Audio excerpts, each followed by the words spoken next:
नमस्कार शेतकरी मित्रांनो, कृषी यांत्रिकीकरण योजनेबाबत शासनाने एक महत्त्वाचा असा मोठा निर्णय घेतलेला आहे.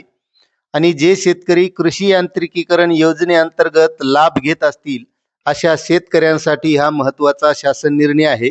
त्यामुळे आपण आजच्या व्हिडिओच्या माध्यमातून सविस्तर शासन निर्णय समजून घेणार आहोत. तत्पूर्वी तुम्हाला एक विनंती आहे, वेणुगंगा शेती योजना या यूट्यूब चॅनलवर तुम्ही जर नवीन असाल तर चॅनलला सबस्क्राईब करा, व्हिडिओला लाईक करा आणि जास्तीत जास्त शेतकऱ्यांना ही माहिती शेअर करा.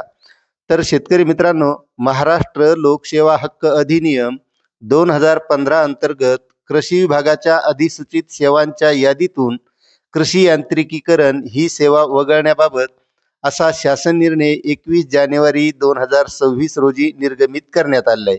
आपण थोडक्यात बघणार आहोत की नेमका शासन निर्णय काय आहे.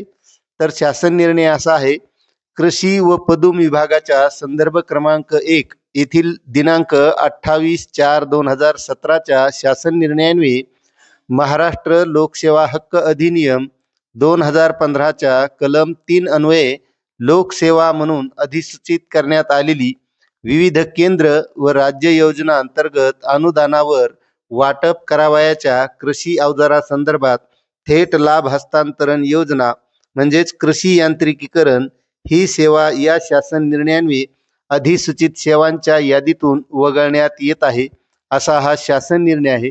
शेतकरी मित्रांनो, तुम्हाला हा शासन निर्णय कसा वाटला आणि सविस्तर शासन निर्णय जर वाचायचा असेल तर याची लिंक आपल्या डिस्क्रिप्शनमध्ये दिलेली आहे. त्यावर जाऊन आपण सविस्तरपणे प्रस्तावनेसह शासन निर्णय वाचू शकता.